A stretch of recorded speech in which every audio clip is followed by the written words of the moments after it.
សូមគោរពនិងជម្រាបសួរទៅកាន់ពុកម៉ែបងប្អូនកូនក្មួយទាំងអស់ដែលតែងតែតាមដាននៅវីដេអូคลิปរបស់គ្រួសារឧត្តមហុងស៊ុយថ្ងៃនេះទៀតសោតដោយគ្រួសារឧត្តមហុងស៊ុយទទួលបានការអនុញ្ញាតពីម្ចាស់ផ្ទះថ្មីដើម្បីធ្វើបទបង្ហាញអំពីផ្ទះរបស់គាត់អំពីផលប៉ះពាល់នៃផ្ទះនេះផលប៉ះពាល់នៃផ្ទះនេះដែលយើងតែងតែរមែងឃើញថាការសាងសង់ជាទូទៅម្ចាស់ផ្ទះតែងតែចង់បាន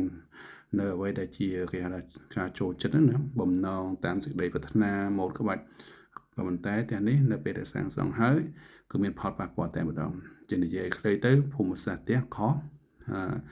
ការសាងសង់រូបរាងនៃផ្ទះម៉ូដខុសទាំងស្រុងអញ្ចឹងបើយើងនិយាយអំពីផលប៉ះពាល់របស់ផ្ទះនេះទាំងផលប៉ះពាល់របស់ផ្ទះនេះតែម្ដងនេះដោយសារម្ចាស់ផ្ទះថ្មីគាត់ព្រមឲ្យមានការចែករំលែកអំពីសំណង់ទឹកខ្ញុំធ្វើបទបង្ហាញជូនពុកម៉ែបងប្អូនសម្រាប់ជាការពិចារណា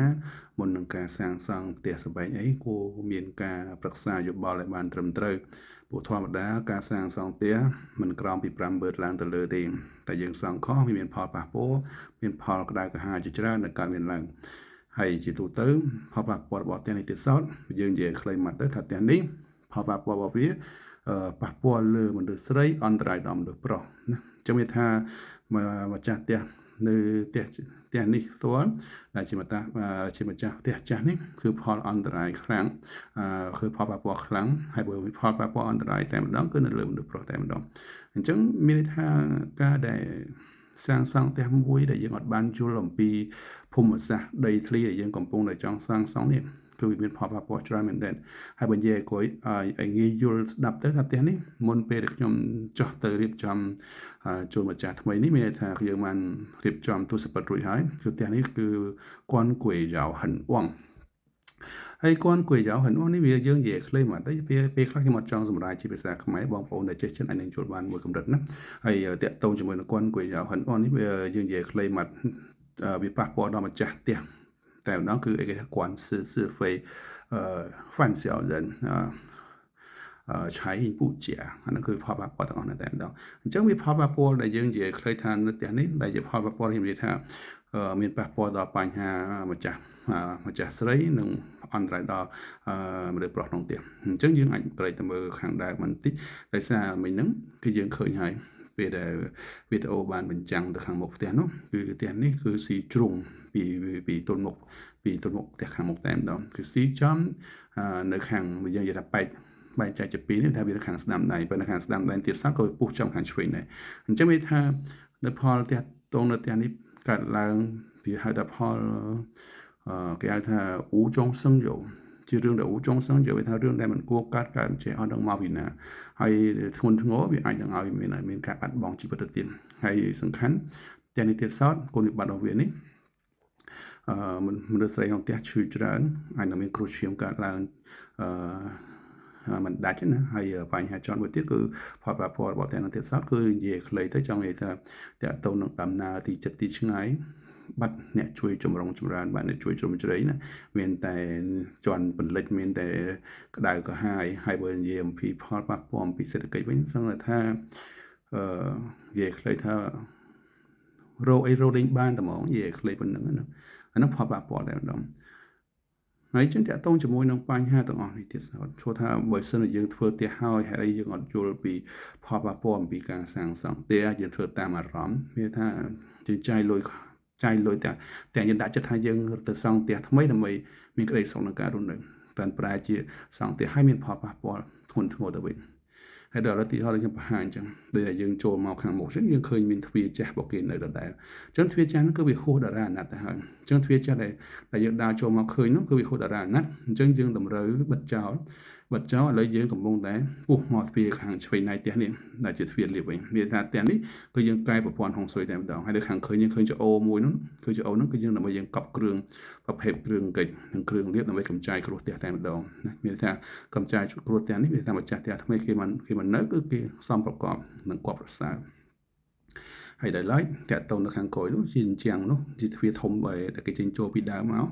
ហើយទ្វារធំហ្នឹងខាងក្រោយខ្នងហ្នឹងវាមានប្រួយមួយអញ្ចឹងប្រួយហ្នឹងក៏វាខុសតារាសាស្ត្រដែរមានតែវាខុសវានាំឲ្យផលប៉ះពាល់អញ្ចឹងយើងរកបិទវាចោលទាំងអស់យើងកែសម្រួលបិទចោលហើយដោយសារទាំងនេះវាផលប៉ះពាល់អំពីសំណង់ខុសហើយមធ្យមងុំរឿងខុសអត់ដែរទាំងពីការរៀបចំគេថាដាក់ដូនតាកងម៉ាឬក៏ដាក់ជំនាញទាំងដាក់ខុសទៀតទាំងពីຂະຫນាតនៃការដាក់ទាំងពីការរៀបចំគឺខុសទាំងអស់អញ្ចឹងធ្វើឲ្យម្ចាស់ផ្ទះហ្នឹងមិនថាស្រីថាប្រុសគឺស្លុបមុខតែម្ដងអញ្ចឹងមកចង់ប្រាប់ថាការរៀបចំផ្ទះយើងមិនមែនគិតតែភូមិសាស្ត្រមួយមុខទេទាំងសំណង់ក៏យើងគិតទាំងអរូបិយក៏យើងគិតហើយការរៀបចំអ្វីដែលគួររៀបចំមិនបានរៀបចំអ្វីដែលត្រូវរៀបចំទៅជាប្រឡែងចោលណាជាកំហុសឆ្គងធ្ងន់ធ្ងរណាហើយតកតងនៅក្នុងបរិស្ថានទាំងសំណង់ខាងក្នុងខុសច្រើនមែនទែនទាំងពីຂະຫນាតបន្ទប់ទឹកទាំងពីຂະຫນាតទ្វារនិយាយខុសសឹងទាំងអស់ហើយទាំងពីការរៀបចំបង្គន់ឡាបូរៀបចំយោផ្កាឈូកអីខុសទាំងស្រុងតែម្ដងហើយដល់ចំណុចខាងក្រោយនេះគឺហៅថាផ្ទះបាយនេះអញ្ចឹងផ្ទះបាយដោយសារផ្ទះបាយនេះភាពទៀតសោតដូចថាយើងនៅឃើញយើងចូលពីកាមេរ៉ាពីមុខមកនេះយើងឃើញនៅខាងឆ្វេងដៃដែលឃើញមានជាងវាយចោលហ្នឹងគឺប្រឡោះជាងវាយចោលហ្នឹងគឺជាជាងទេវាជាងខាងដើមទេពីមុនដែរបើជាងហ្នឹងដោយសារវាញែកវាហែកអញ្ចឹងវាហែកវាប៉ះពាល់ដល់គេដល់មនុស្សប្រុសក្នុងផ្ទះណាមនុស្សប្រុសធំក្នុងផ្ទះវាថាបើប្រុសធំក្នុងផ្ទះសំដៅលើបើមានឪពុកគឺជាប្រុសហ្នឹងអ្នកទទួលហើយបើសិនជាអត់មានឪពុកទេមានកូនប្រុសបងគឺកូនប្រុសបងអ្នកទទួលក្នុងន័យប៉ុណ្ណឹងជារឿងដែលផលប៉ះពាល់កើតឡើងណាហើយទៀតសោតនៅខាងនៅខាងឆ្វេងដៃទៀតសោតដែលយើងមើលពីកាមេរ៉ាទៅត្រង់នេះនៅចំណុចដែលខ្ញុំបាញ់កាមេរ៉ាទៅនេះរហូតដល់ត្រង់ទៅត្រង់ចំណុចតែម្ដុំហ្នឹងមើលទៅត្រង់ម្ដុំយ៉ាប់នោះតូចមួយហ្នឹងខាងហ្នឹងមានអគារមួយដែលគេសង់ចោលនៅខាងហ្នឹងខាងហ្នឹងមួយទៀតវាបុកចូលមកតែជ្រុងតែខាងហ្នឹងតែម្ដងអាហ្នឹងគេហៅថាផលប៉ះពាល់ស្ទួនគ្នាណាអញ្ចឹងធ្វើឲ្យផលប៉ះពាល់ដែលកើតឡើងដែលពេលខ្លះសូម្បីតែយើងទៅពេទ្យរកជំងឺរកមិនឃើញដោះស្រាយមិនចេញព្យាបាលមិនបានហើយជាផលប៉ះពាល់ទាំងនេះអ្វីដែលយើងបាន recommend ទៅដល់ម្ចាស់ថ្មីក្នុងការរៀបចំនិងការកម្ចាយគ្រោះគឺយើងបានរៀបចំជូនគាត់ទាំងអស់តែម្ដងទាំងវិធីកម្ចាយគ្រោះ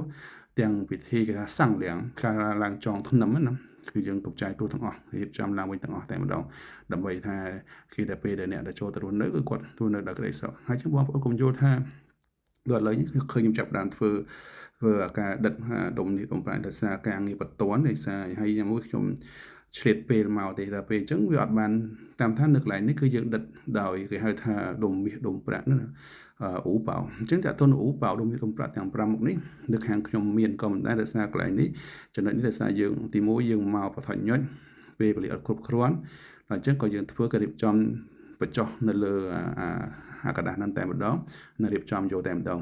ហើយពេលដែលយើងរៀបចំហើយក្រាលនឹងរៀបចំទឹកនឹងហើយអស់យើងនឹងក្រាលកណាត់ក្រហមមកតង់ទៀតដើម្បីកម្ចាយគ្រោះហើយយើងដាក់ចាប់ដើមបញ្ចុះដោយគេហៅថាអ៊ូទីឈែនជាមួយនឹងដុំមាសដុំមាសណាដុំមាសឬក៏ពពុះកិច្ចផ្សេងយើងបញ្ចុះវាចូល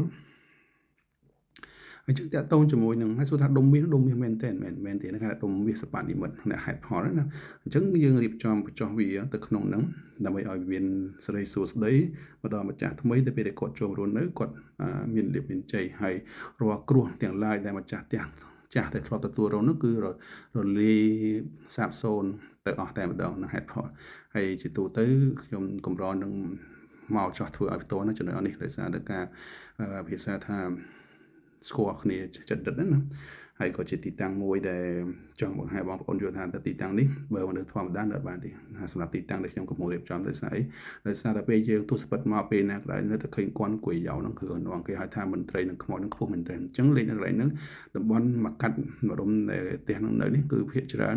អ្នកដែលមិនស្មោះត្រង់អីនៅក៏បាននៅដែរវានៅចេះតែមានរឿងអាសេមអាសាមពួកអ្នកដែលស្មោះត្រង់អ្នកដែលកប់ប្រសើរអ្នកដែលមាន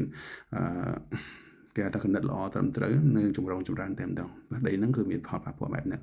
ប៉ុន្តែគាត់ថាបើគេអ្នកល្អត្រឹមត្រូវវាអាចនឹងចម្រើនបើថាអ្នកល្អត្រឹមត្រូវហើយបើមិនយល់ពីបរិយាកាសហុងស៊ុយទេក៏នៅបានដែរបើដោយសារម្ចាស់ផ្ទះនេះគាត់យល់ពីបរិយាកាសហុងស៊ុយគាត់តម្រូវឲ្យខាងយើងចោះទៅជួយរៀបចំឲ្យមកគេថាមួយ complaint ណានៃកញ្ចប់សេវាកម្មទាំងអស់ហ្នឹងហើយបន្តមកទៀតនេះដោយសារតែយើងរៀបចំហើយនៅខាងហ្នឹងយើងមានរៀបចំចេញជាទ្វារលាបទៅខាងហ្នឹងប៉ុន្តែនៅខាងមុខទ្វារហ្នឹងទៀតគឺយើងមានគេហៅថាអាងទឹកមួយទៀតយើងមានធ្វើអាងទឹកនៅកន្លែងហ្នឹងមួយទៀតហើយនឹងធ្វើ ទឹកឃ្លោកកម្ចៅគ្រោះនៅខាងក្រោយដែលយើងបាននៅខាងក្រោយដែលខាងជ្រានបាយមិញហ្នឹងក៏យើងធ្វើចេញជាឃ្លោកធំមួយប្រហែលជាប្រវែងជា3ម៉ែត្រជាង4ម៉ែត្រឃ្លោកនៅកន្លែងហ្នឹងហើយទៅតង់ដូចជា2ម៉ែត្រជាងយើងមានធ្វើណារៀបចំដើម្បីកម្ចៅគ្រោះតែម្ដងហើយតែយើងនិយាយខ្លីមកទៀតទៅថានេះជាពេលវេលាដែលយើងក្រាលកណាត់ក្រហមនេះធ្វើថាយើងក្រាលទៅអីកណាត់ក្រហមនេះយើងក្រាលដើម្បី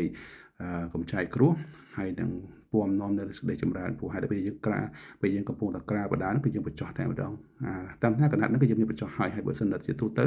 បងប្អូនមួយចំនួនគាត់មកជួបពីគ្រួសារដល់មកស៊ុយគឺយើងមានចំណែកមួយក្នុងការបញ្ចុះរួចហើយពេលណាគាត់ថានេះដោយសារតែខាងម្ចាស់ផ្ទះគឺគាត់តម្រូវឲ្យខ្ញុំចុះទៅជួយរៀបចំឲ្យគាត់មួយ complete តែម្ដងអញ្ចឹងនេះចំណុចនេះដែលយើងដាក់នៅគេថាឧទាហរណ៍ដែលខ្ញុំដាក់ហ្នឹងណាឧទាហរណ៍នោះយើងដាក់ដុំមាសសបានិមិត្តដែលយើងរៀបចំណាគឺយើងដាក់ហ្នឹងហើយនឹងយើងមានចារដោយកថាមួយចំនួនទៀតតទៅជាមួយនឹងគេហៅថា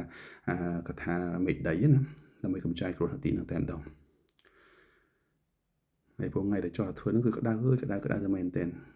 តែពាក់កណ្ដាលថ្ងៃត្រង់ប៉ុន្តែក្តៅខុសធម្មតាតែម្ដងនៅថ្ងៃហ្នឹងអញ្ចឹងនៅពេលដែលយើងក៏លេចមើលទៅនេះតែមើលទៅខាងត្រង់នេះចំណុចដែលខ្ញុំចង់បង្ហាញនេះកន្លែងដែលចិត្តពីងទឹកហ្នឹងណាយើងបើយើងបាញ់កាមេរ៉ាទៅចិត្តពីងទឹកហ្នឹងមកដុំពីពីងទឹកហ្នឹងមកឬក៏តាមពីពីងទឹកហ្នឹងរហូតឬក៏ពីពីងទឹកហ្នឹងមកដល់កន្លែងដែលគេដាក់ឥដ្ឋហ្នឹងគឺយើងនឹងមានចេញរៀបចំជាឃ្លោកកម្ចៅគ្រោះធំមួយទៀតនៅកន្លែងហ្នឹងអញ្ចឹងមានថាផ្ទះនេះគឺយើងមានលក្ខខណ្ឌ2តង់ក្នុងការកម្ចៅគ្រោះមួយជាអាងទឹកមួយទៀតជាឃ្លោកកម្ចៅគ្រោះធំតែម្ដងជារូបរាងឃ្លោកតែម្ដងហើយនេះគឺនៅរសល់មកផ្ទះដោយសារទ្វារមកផ្ទះគាត់ហ្នឹងគឺធំទ្វារម្ចាស់ដើមហ្នឹងគឺទ្វារហ្នឹងគឺធំ6ម៉ែត្រជាងអញ្ចឹងយើងពុះជា2យើងធ្វើជារសល់បាំងដើម្បីកម្ចៅគ្រោះពីខាងមុខមកដោយសារខាងមុខហ្នឹងគឺវាបុកកែងជ្រុងផ្ទះរបស់អ្នកនៅខាងមុខហ្នឹងមកចូលមកតែម្ដងអញ្ចឹងនៅពេលយើងរសល់គឺធ្វើរសល់យើងចាក់រសល់ពុំរសល់មួយឡើងមកហើយគឺយើងរៀបចំចាក់រសល់ពុំហើយនឹងរៀបចំធ្វើសង់ជារបងឥដ្ឋតែម្ដងចឹងនៅទីនេះតែយើងរៀបចំកម្ចៅគ្រោះវាយើងចាប់ដើមបញ្ចុះกระดาษដុំមាសដុំប្រាក់ទាំងអស់ហ្នឹងហើយនឹងរៀបចំក្រហមហ្នឹងគេហៅថាអង្គមុនណាសម្រាប់យកទៅប្រោះកម្ចៅគ្រោះផ្សេងនៅផ្ដល់អរូបីណានេះគឺជាទ្វារលាបថ្មីដែលយើងនឹងកម្រងនឹងការបើកនៅពេលក្រោយនៅពេលដែលយើងចាប់ដើមហើយគឺយើងចាប់ដើមធ្វើវារៀបចំដិតអស់នេះដើម្បីកម្ចៅគ្រោះអីហើយយើងដាក់អំបិលអង្ករនិងកិច្ចពពុះគ្រឿងកិច្ចទាំងដុំមាសដុំប្រាក់ដែលខ្ញុំបានបង្ហាញណាហើយទៀតសោតនៅកន្លែងនេះយើងនិយាយថាហេតុអីក៏ផ្ទះហ្នឹងមានផលប៉ះពាល់ម្ចាស់ផ្ទះចាស់មានផលប៉ះពាល់ច្រើនដោយសារទ្វារហ្នឹងទូគាត់អត់ប្រើទេប៉ុន្តែគាត់ធ្វើចេញជារូបរាងជាទ្វារមកហើយ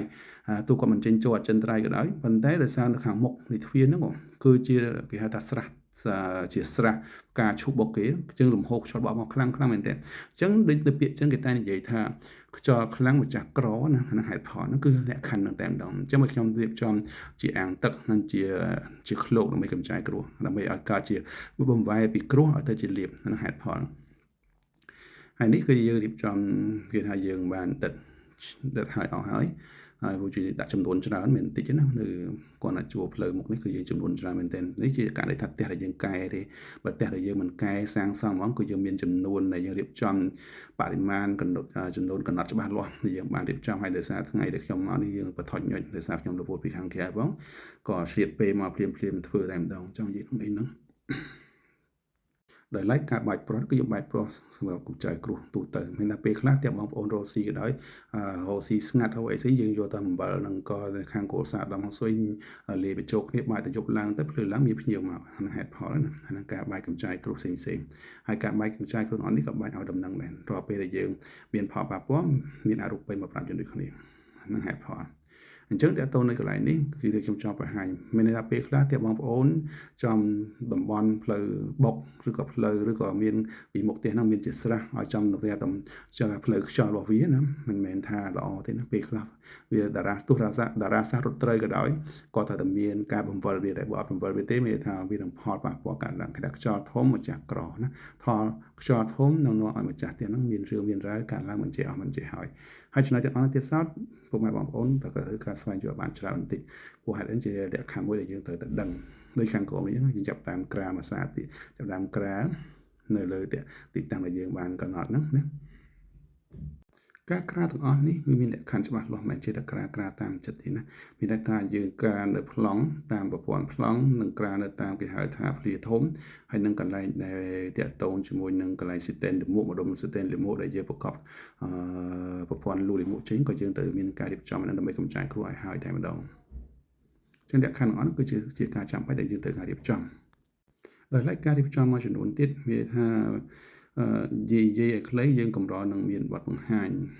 ញច្បាស់នៅលើលក្ខខណ្ឌទាំងអស់នេះដោយសារថ្ងៃនេះដោយសារម្ចាស់ផ្ទះគាត់អនុញ្ញាតឲ្យមានការចែករំលែកណាប៉ុន្តែគាត់បានចែករំលែកពេលដែលកម្ចាយគ្រូនឹងទៀតដល់ពេលដែលគាត់ធ្វើហើយគឺយើងអត់មានសិទ្ធិទៅសុំគាត់ថតឡើងវិញទេខ្ញុំចង់បញ្ជាក់ចំណុចនេះមួយឲ្យជឿគាត់ថាឲ្យបងប្អូនយល់ឲ្យតន់ថានេះដូចគឺបង្ហាញខ្ញុំរៀបចំធ្វើឲ្យមើលនៅបង្ហាញពីការដាក់នោះដាក់យ៉ាងម៉េចហើយដល់ពេលឲ្យដាក់ឲ្យគេទៅធ្វើយ៉ាងម៉េចទៀតគេមានស្អីខ្លះនៅកន្លែងហ្នឹងអញ្ចឹងដល់ពេលតាក់ទងជាមួយនឹងកន្លែងទ្វារលាបគឺយើងមានកិច្ចមួយឈុតមានកិច្ចណាមានពពួកគ្រឿងកិច្ចជាមួយនឹងគេហៅថាឧទាឈានមួយឈុតប៉ុន្តែឧទាឈានហ្នឹងប្រើ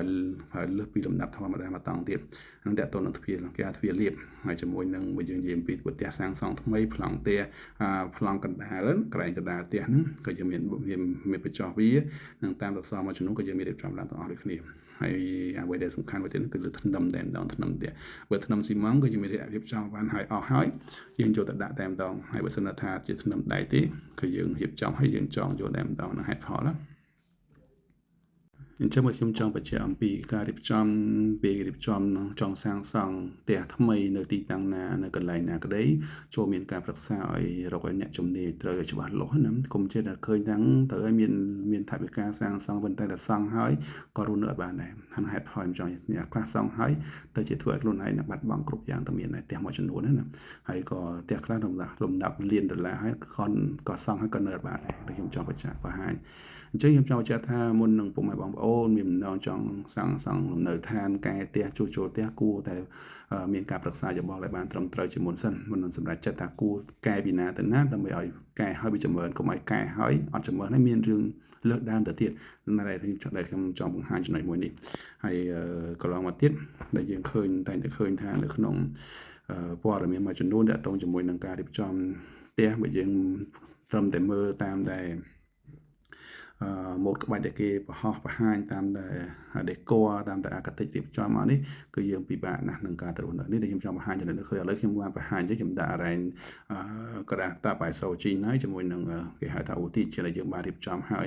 អានោះជាគឺកិច្ចណាគេថាជីបោផិនគេដាក់ជីបោផិនហើយយើងដាក់ដុំកិច្ចធំមួយនិងដុំកិច្ចតូចនៅខាងនឹង5ក្រុមខាងនឹងតទៀតហើយជាមួយនឹងអរ៉ែងដុំមាស2ទៀតដុំមាសសប៉ាត់2ទៀតតែហៅថាការបញ្ចុះណាតែគ្រាន់ថានេះយើងធ្វើតាមຂະຫນាតនៃតម្រូវការដែលម្ចាស់ផ្ទះគាត់ចង់បានបើសិនបើលំដាប់ផ្ទះតែគេហៅថាផ្ទះបងអ្នកដែលគាត់មានលទ្ធភាពធំគឺគាត់រៀបចំផ្សេងពីនឹងទៅទៀតតាមតែការដែលយើងនិយាយគ្នាទៅតាមលក្ខខណ្ឌដែលយើងអាចធ្វើទៅបាននឹងហេតុផលហើយតើតើនឹងការបញ្ចុះទាំងអស់នេះវាមានគេហៅថាមានសារៈសំខាន់ណាវាមិនជារឿងដែលយើងហៅថាសំដែងទេប៉ុន្តែអ្នកដែលគេស្គាល់គួរសារដំសុខគេនឹងយល់មិនថាគ្រប់វណ្ណៈដែលគាត់ស្គាល់គួរដាក់សារដំសុខនឹងស្គាល់ខ្ញុំផ្ទាល់នៃលទ្ធភាពការងារណាដែលខ្ញុំចង់បង្ហាញហើយធម្មតាចំណុចនេះគឺពុកម៉ែបងប្អូនគាត់ជាការបង្ហាញបន្ថែមព្រោះថាធម្មតាការងារនេះបើយើងស្វែងយល់ច្បាស់អ្នកដែលខាត់បងខ្លួនយើងផ្ទាល់ចំណុចចុងក្រោយសូមអរគុណនិងសូមគោរពលា